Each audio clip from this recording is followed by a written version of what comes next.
Friends all friends my is name Uday Singh village कहानी बड़ी। मैं आज आप लोगों को कक्षा 10 की साइंस पढ़ाऊंगा। चैप्टर 2 अम्ल एवं क्षार किसे कहते हैं। चलिए स्टार्ट करते हैं।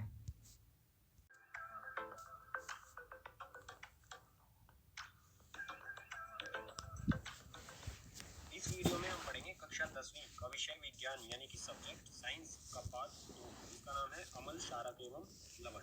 पार्ट शुरू करने से पहले महत्वपूर्ण जानकारी यहाँ पर दे देता हूँ। जो भी पार्ट 2 के प्रश्न दिए गए हैं एनसीईआरटी की किताब में, उसके एनसीईआरटी के सॉल्यूशन और साथ ही पार्ट के नोट्स दोनों का लिंक जो है वो डिस्क्रिप्शन बॉक्स में दिया गया है।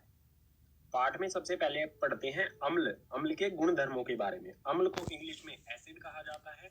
इसमें सबसे पहले दिया है हमें अम्ल स्वाद में खट्टे होते हैं। अगर अम्ल को हम चखेंगे तो वो स्वाद में हमें खट्टे लगेंगे।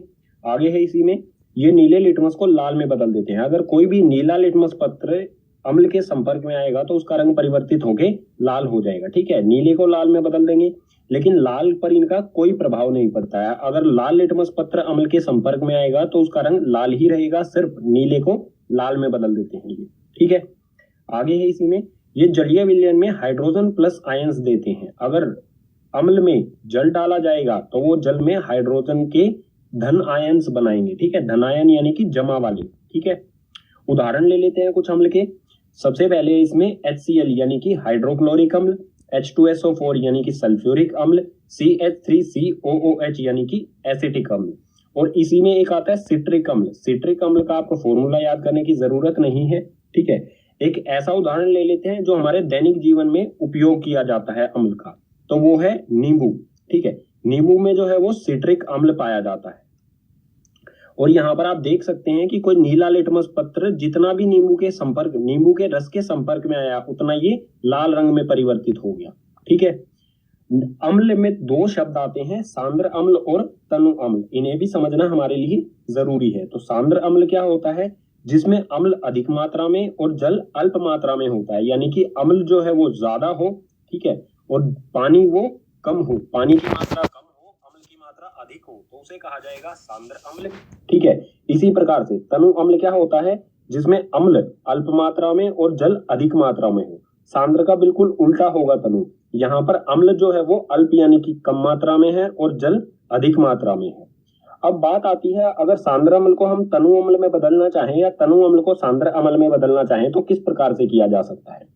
सांद्र अम्ल को हम पानी में मिला देंगे। ठीक है, सांद्र अम्ल को अगर पानी में डाल दिया जाए तो वो तनु अम्ल में परिवर्तित हो जाएगा, क्योंकि पानी की मात्रा बढ़ जाएगी। इसी प्रकार से अगर तनु अम्ल में से हम पानी को वाष्पीकृत कर दें, ठीक है, पानी को वाष्पीकृत कर दिया जाए तो वो सांद्र अम्ल में परिवर्तित हो जाएगा। ठीक है, अम्ल के गुणधर्म के बाद अब देखते हैं क्षारक के गुणधर्म। क्षारक को इंग्लिश में बेस कहा जाता है। इसमें सबसे पहले दिया है हमें क्षारक स्वाद में कड़वे होते हैं। अगर क्षारक को हम अपनी जीवा यानी कि जीभ पर रखेंगे तो उनका स्वाद हमें कड़वा प्रतीत होगा।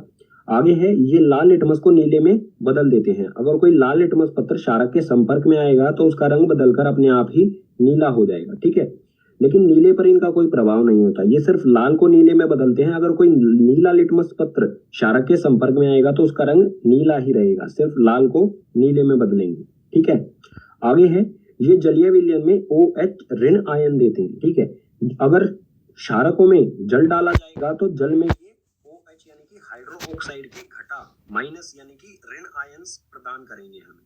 ठीक है, कुछ उदाहरण ले लेते हैं क्षारक के, जैसे NaOH यानी कि सोडियम हाइड्रो ऑक्साइड, KOH यानी कि पोटेशियम हाइड्रो ऑक्साइड, NH4OH यानी कि अमोनियम हाइड्रो ऑक्साइड। ये कुछ ऐसे उदाहरण हो गए जो हम लेबोरेटरी यानी कि प्रयोगशाला में देखते हैं। एक दैनिक जीवन वाला उदाहरण ले लेते हैं जो हम अपने दैनिक जीवन में इस्तेमाल करते हैं क्षारक, तो वो है साबुन। ठीक है, साबुन में जो है वो NaOH यानी कि सोडियम हाइड्रो ऑक्साइड पाया जाता है। ठीक है, और यहाँ पर आप देख सकते हैं अगर कोई लाल लिटमस पत्र साबुन के संपर्क में आएगा तो उसका रंग बदलकर नीला हो गया है। ठीक है, अब क्षारक में एक शब्द आता है क्षार। ठीक है, इन दोनों में अंतर है, क्षारक और क्षार में थोड़ा सा अंतर है, उसे समझना जरूरी है, क्योंकि एग्जाम में कई बार क्षार के बारे में पूछा जाता है तो बच्चे क्षारक के बारे में लिख के आ जाते हैं। तो क्षारक क्या होते हैं, क्षार क्या होते हैं? जल में घुलनशील क्षारकों को क्षार कहते हैं। ठीक है, अगर ऐसे क्षारक ऐसे क्षारक जो जल में आसानी से घुल जाते हैं तो उन्हें कहा जाता है क्षार। जैसे कि यहाँ पर उदाहरण ले लेंगे इसका NaOH। NaOH जो साबुन में पाया जाता है, ये आसानी से जल में घुल जाता है, तो हम इसको क्षार भी कह सकते हैं और क्षारक भी कह सकते हैं। ठीक है, अम्ल और क्षारक के गुण धर्मों के बारे में पढ़ने के बाद अब बात आती है कि अम्ल और क्षारक, कोई भी हमें वस्तु दी गई है उसको हम कैसे पहचानेंगे कि वो अम्ल है या क्षारक है। आप कहेंगे कि चख कर, टच करके उसे। ठीक है, तो रसायन विज्ञान में किसी भी चीज को चख कर या टच करके पता नहीं लगाया जाता है, क्योंकि वो हमें नुकसान भी पहुंचा सकता है।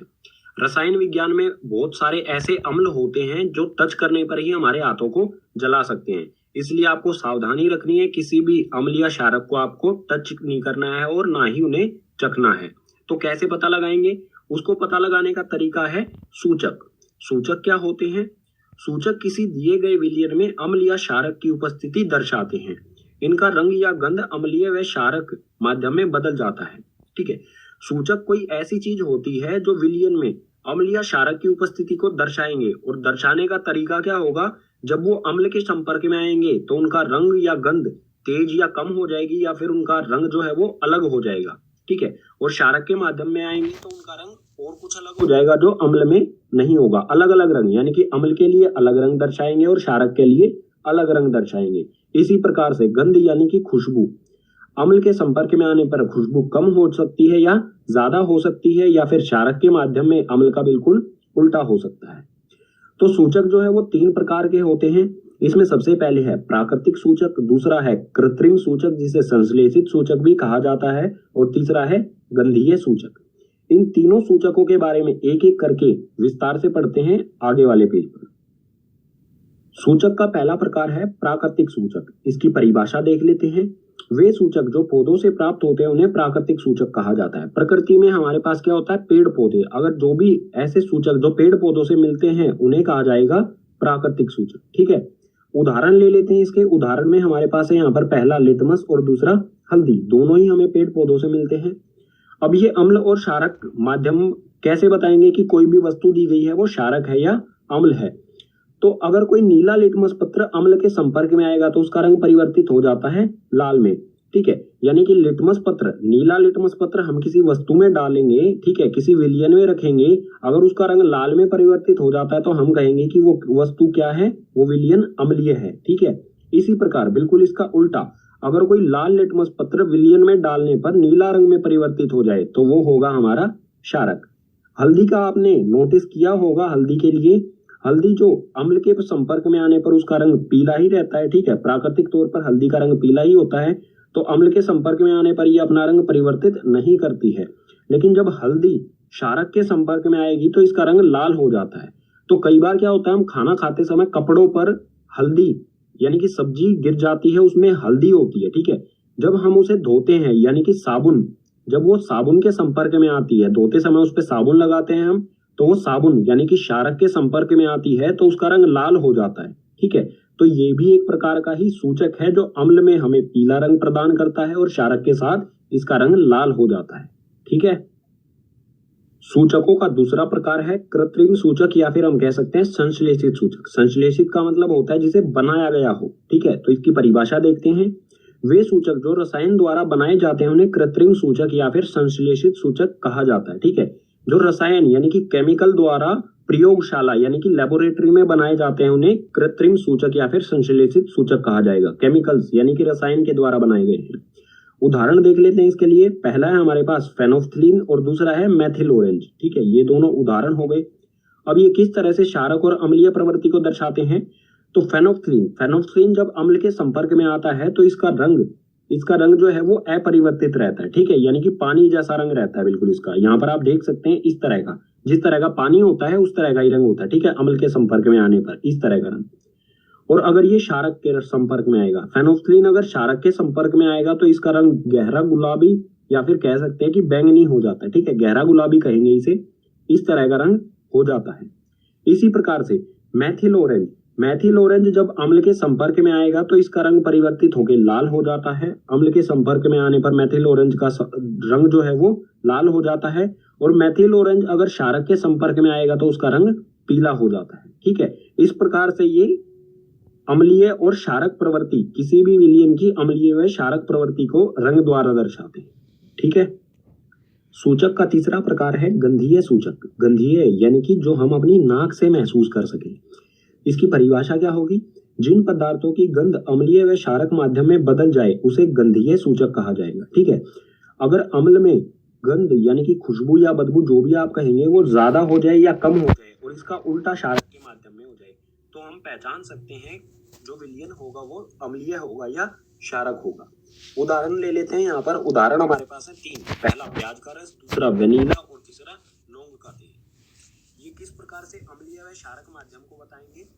तो जब प्याज का रस अम्ल के संपर्क में आता है तो इसकी गंध जो है वो तीक्ष्ण यानी कि बढ़ जाती है। ठीक है। प्याज का रस जो है, प्याज में इसकी जो बदबू या खुशबू जो भी आप समझते हैं वो बढ़ जाएगी। लेकिन जब ये क्षारक के माध्यम में आता है, ठीक है, जब अगर क्षारक विलयन में प्याज का रस डाला जाएगा तो इसमें से कोई भी गंध नहीं आएगी। ठीक है।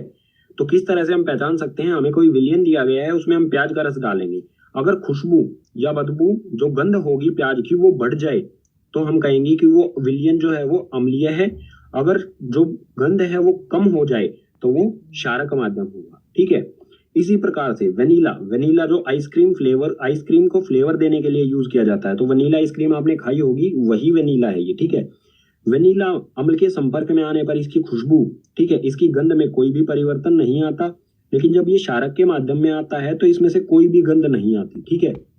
इसी प्रकार से लौंग का तेल अम्ल के संपर्क में आने पर उसकी खुशबू या बदबू जो भी है, गंध वो है समान रहती है। लेकिन जब लौंग का तेल क्षारक के माध्यम में आता है तो उसमें से कोई भी गंध नहीं आती है। ठीक है। इस तरह से हम सूचकों के माध्यम से अम्लीय व क्षारक विलयन या पदार्थों को पहचान सकते हैं। ठीक है। पाठ में अगला विषय है अम्ल व क्षारकों के रासायनिक गुण। रासायनिक गुण यानी कि जो भी अम्ल व क्षारक हैं वो अलग अलग चीजों के साथ अभिक्रिया करके उत्पाद में क्या चीजें बनाएंगे, इसी को कहा जाएगा रासायनिक अभिक्रिया। ठीक है। इसमें सबसे पहले देखते हैं धातु की अम्ल व क्षारक के साथ अभिक्रिया। धातु अम्ल के साथ किस तरह से अभिक्रिया करेगा और धातु क्षारक के साथ किस तरह से अभिक्रिया करेगा। धातु आप समझते ही होंगे, धातु जैसे कि लोहा जिसे Fe से दर्शाया जाता है, पोटेशियम जिसे K से दर्शाया जाता है। इसी तरह से जिंक हो गया, जिंक को Zn से दर्शाया जाता है और सोडियम को Na से दर्शाया जाता है। इस तरह के ही धातुओं के साथ अम्ल किस तरह से अभिक्रिया करेंगे और क्षारक किस तरह से अभिक्रिया करेंगे, उदाहरण सहित देखते हैं। तो सबसे पहले धातु की अम्ल के साथ अभिक्रिया। अम्ल और धातु अभिक्रिया करके, ठीक है, ये दोनों अभिक्रिया करके लवण तथा हाइड्रोजन गैस, ठीक है, अम्ल और धातु दोनों अभिक्रिया करके उत्पाद में लवण और हाइड्रोजन गैस बनाएंगे। ठीक है। इसका एक उदाहरण देख लेते हैं। अम्ल में लिया है हमने यहाँ पर HCl यानी कि हाइड्रोक्लोरिक अम्ल, और धातु में है यहाँ पर जिंक। ठीक है। जिंक धातु है और हाइड्रोक्लोरिक अम्ल, ये दोनों एक दूसरे के साथ अभिक्रिया करेंगे और लवण बनाएंगे जिंक क्लोराइड ZnCl। ठीक है। ZnCl एक लवण है जिसमें क्लोरीन जुड़ा हुआ है। ठीक है। तो ये बना जिंक क्लोराइड और साथ में हाइड्रोजन गैस। तो कोई भी धातु अम्ल के साथ अभिक्रिया करके, कोई भी धातु हो, ठीक है, चाहे वो आयरन हो, लोहा हो, पोटेशियम हो, जिंक हो या सोडियम हो, कोई भी धातु है वो अम्ल के साथ अभिक्रिया करके हमेशा लवण तथा हाइड्रोजन गैस ही उत्पाद में हमें देगा। इसी प्रकार से देख लेते हैं धातु की क्षारक के साथ अभिक्रिया। क्षारक के साथ अभिक्रिया करके ये क्या बनाएगा। तो इसमें भी क्षारक जमा में धातु यानी कि क्षारक और धातु अभिक्रिया करेंगे और लवण तथा हाइड्रोजन गैस। यहां पर भी क्या था, उत्पाद में हमें लवण तथा हाइड्रोजन गैस मिल रही थी। अम्ल के साथ अगर धातु अभिक्रिया करता है और क्षारक के साथ धातु अभिक्रिया करता है तो भी हमें लवण और हाइड्रोजन गैस मिल रही है। ठीक है। इसका भी एक उदाहरण ले लेते हैं। क्षारक में है हमारे सामने यहाँ पर NaOH यानी कि सोडियम हाइड्रो ऑक्साइड, और धातु फिर से हमने लिया है जिंक। तो सोडियम हाइड्रो ऑक्साइड और जिंक दोनों अभिक्रिया करके लवण बनाएंगे। लवण है हमारे सामने यहाँ पर Na2ZNO2, ठीक है, यानी कि सोडियम जिंकेट और साथ में हाइड्रोजन गैस। अब यहाँ पर देख सकते हैं आप कि अम्ल धातु के साथ अम्ल अभिक्रिया करे या धातु के साथ क्षारक अभिक्रिया करे, दोनों कंडीशन में क्या हो रहा है, दोनों स्थितियों में हाइड्रोजन गैस निकल रही है। तो हमें कैसे पता चलेगा कि ये निकलने वाली जो गैस है हाइड्रोजन है। ठीक है। इसका परीक्षण किस तरह से किया जाएगा, आगे वाले पेज पर देखते हैं। धातु की अम्ल या क्षारक के साथ अभिक्रिया कराने पर जो हाइड्रोजन गैस निकलती है उसको पहचानने का जो तरीका है उसे देखते हैं। तो हाइड्रोजन गैस का परीक्षण, जो भी निकलने वाली गैस है हाइड्रोजन, उसे किस तरह से पहचाना जाएगा। तो इसमें है हाइड्रोजन गैस से निहित परख नली के पास जब एक जलती हुई मोमबत्ती लाई जाती है तो पॉप की ध्वनि उत्पन्न होती है। ठीक है, यानी कि जो मोमबत्ती, जलती हुई मोमबत्ती जो हाइड्रोजन गैस के पास लाई जाएगी, तो जो हाइड्रोजन गैस है वो बहुत ज्वलनशील गैस होती है, वो पॉप ध्वनि के साथ तुरंत जल जाएगी। तो ये है स्टैंड, इसमें ये टेस्ट ट्यूब है, टेस्ट ट्यूब के अंदर जिंक के छोटे छोटे दाने लिए गए हैं और साथ ही इसके अंदर डाल दिया गया है अम्ल। अम्ल और जिंक की अभिक्रिया यानी कि धातु और हाइड्रोक्लोरिक अम्ल की अभिक्रिया से जो हाइड्रोजन गैस उत्पन्न होगी, ठीक है, वो बाहर नहीं निकल पाएगी इस कॉर्क की वजह से। इस कॉर्क के अंदर जो पाइप लगी है वो इससे गुजरेगी और उसे इस टब में भरे हुए साबुन के पानी के अंदर छोड़ दिया जाएगा। ठीक है, जैसे ये साबुन के पानी के अंदर निकलेगी, ये हाइड्रोजन गैस जो है वो बबल्स में, बुलबुलों में पैक हो जाएगी। ठीक है, और जो ये बुलबुले ऊपर आएंगे, बहुत हल्की गैस होती है हाइड्रोजन, वो आसानी से ऊपर की तरफ जाती है। ठीक है, तो ये बुलबुले जब ऊपर की तरफ जाएंगे, अगर इन बुलबुलों के पास हम जलती हुई मोमबत्ती लेके आएंगे तो ये पॉप ध्वनि करते हुए, ठीक है, तुरंत जल जाएंगे पॉप की ध्वनि के साथ। ठीक है, क्योंकि बहुत ज्वलनशील गैस होती है हाइड्रोजन। ठीक है, अम्ल व क्षारक के रासायनिक गुणधर्म में आगे है। अम्ल व क्षारक की धातु कार्बोनेट तथा धातु बाइकार्बोनेट के साथ अभिक्रिया। कोई भी अम्ल या क्षारक है वो धातु कार्बोनेट यानी कि जैसे कि धातु, कोई भी हमारा धातु है जैसे सोडियम, तो सोडियम का कार्बोनेट, जैसे सोडियम का कार्बोनेट क्या होगा, Na2CO3। जो ये CO3 होता है, ठीक है, Na हो गया हमारा धातु और CO3 हो गया कार्बोनेट, यानी कि धातु कार्बोनेट हो गए। ठीक है, तो अम्ल व क्षारक धातु कार्बोनेट के साथ किस तरह से अभिक्रिया करेंगे, और इसी तरह से अम्ल व क्षारक धातु बाइकार्बोनेट को धातु हाइड्रोजन कार्बोनेट भी कहा जाता है। तो बिल्कुल भी कंफ्यूज नहीं होना है, एक ही चीज है, धातु बाइकार्बोनेट और धातु हाइड्रोजन कार्बोनेट। धातु हाइड्रोजन कार्बोनेट क्या होगा, धातु हाइड्रोजन कार्बोनेट होगा NaHCO3, यानी कि कार्बोनेट के साथ साथ, धातु में कार्बोनेट के साथ साथ इसमें हाइड्रोजन भी हो, तो इसे कहा जाएगा धातु हाइड्रोजन कार्बोनेट या फिर धातु बाइकार्बोनेट। ठीक है, तो इसमें देखेंगे, सबसे पहले इसमें देखते हैं अम्ल की धातु कार्बोनेट के साथ किस तरह से अभिक्रिया करता है, उसके बाद देखेंगे अम्ल धातु बाइकार्बोनेट के साथ किस तरह से अभिक्रिया करेगा। तो ये है अम्ल की धातु कार्बोनेट के साथ अभिक्रिया। अम्ल, ठीक है, कोई भी अम्ल और धातु कार्बोनेट दोनों एक दूसरे के साथ अभिक्रिया करके उत्पाद में हमें लवण, कार्बन डाइऑक्साइड और जल, ठीक है, CO2 यानी कि कार्बन डाइऑक्साइड और जल यानी कि H2O देंगे। ठीक है, हमेशा कोई भी अम्ल हो, अगर किसी भी धातु कार्बोनेट के साथ अभिक्रिया करेगा तो उत्पाद में हमें लवण, कार्बन डाइऑक्साइड और जल ही मिलेगी। ठीक है, उदाहरण देख लेते हैं इसके लिए। अम्ल में लिया है यहाँ पर हाइड्रोक्लोरिक अम्ल, और धातु कार्बोनेट जैसा कि उदाहरण में भी बताया था वही है। ठीक है, Na2CO3 यानी कि सोडियम कार्बोनेट। ठीक है, हाइड्रोक्लोरिक अम्ल और सोडियम कार्बोनेट दोनों एक दूसरे के साथ अभिक्रिया करके उत्पाद में बनाएंगे NaCl, जो कि एक लवण होता है, साथ में कार्बन डाइऑक्साइड गैस यानी कि CO2 और साथ में जल यानी कि H2O। ठीक है, अब देखते हैं अम्ल की धातु बाइकार्बोनेट यानी कि धातु हाइड्रोजन कार्बोनेट के साथ अभिक्रिया। तो अम्ल जो है वो धातु बाइकार्बोनेट यानी कि धातु हाइड्रोजन कार्बोनेट के साथ अभिक्रिया करके हमें लवण, कार्बन डाइऑक्साइड और जल, ये तीनों चीजें उत्पाद में मिलती है। चाहे अम्ल धातु कार्बोनेट के साथ अभिक्रिया करे या धातु बाइकार्बोनेट के साथ अभिक्रिया करे, दोनों में हमें क्या मिल रहा है, लवण, कार्बन डाइऑक्साइड और जल। यहाँ पर भी लवण, कार्बन डाइऑक्साइड और जल। ठीक है, इसका उदाहरण देख लेते हैं, बाइकार्बोनेट यानी कि हाइड्रोजन कार्बोनेट की अम्ल के साथ अभिक्रिया। तो अम्ल यहाँ पर है वही हाइड्रोक्लोरिक अम्ल है, लेकिन यहाँ पर धातु कार्बोनेट था, यहाँ पर आ गया धातु हाइड्रोजन कार्बोनेट यानी कि धातु बाइकार्बोनेट। धातु बाइकार्बोनेट है सोडियम हाइड्रोजन कार्बोनेट। उत्पाद में हमें मिलेगा NaCl यानी कि लवण, ठीक है, जो कि एक लवण है, साथ में कार्बन डाइऑक्साइड और जल। ठीक है, ये हो गई अम्ल की धातु कार्बोनेट और धातु बाइकार्बोनेट यानी कि हाइड्रोजन कार्बोनेट के साथ अभिक्रिया। लेकिन क्षारक की अभिक्रिया का तो उदाहरण हमने लिया नहीं। ठीक है, तो इसके बारे में यहाँ पर एक लाइन लिखी है, क्षारक धातु कार्बोनेट तथा धातु हाइड्रोजन कार्बोनेट या फिर धातु बाइकार्बोनेट के साथ अभिक्रिया नहीं करते हैं। महत्वपूर्ण पॉइंट है ये। ठीक है, कोई भी क्षारक जो है वो ना तो धातु कार्बोनेट के साथ अभिक्रिया करेगा, ना ही धातु बाइकार्बोनेट के साथ अभिक्रिया करेगा, सिर्फ अम्ल करता है इसके साथ अभिक्रिया। ठीक है, अब आप यहाँ पर देख सकते हैं, अम्ल धातु कार्बोनेट के साथ अभिक्रिया करे या अम्ल धातु बाइकार्बोनेट के साथ अभिक्रिया करे, तो गैस कौन सी मिलती है, गैस मिलती है कार्बन डाइऑक्साइड यानी कि CO2। ठीक है, यहाँ पर भी CO2 और यहाँ पर भी CO2। तो हम कैसे पहचान पाएंगे कि ये गैस CO2 है, तो अगले पेज पर देखते हैं इसी CO2 यानी कि कार्बन डाइऑक्साइड का परीक्षण किस तरह से किया जाएगा। कार्बन डाइऑक्साइड का परीक्षण, जो भी गैस निकलने वाली है वो कार्बन डाइऑक्साइड है, ये तय किस तरह से किया जाएगा। तो इसमें यहाँ पर हमें दिया है CO2 यानी कि कार्बन डाइऑक्साइड को चूने के पानी से प्रवाहित करने पर पानी दूधिया हो जाता है। दूधिया यानी कि सफेद रंग का। जब चूने के पानी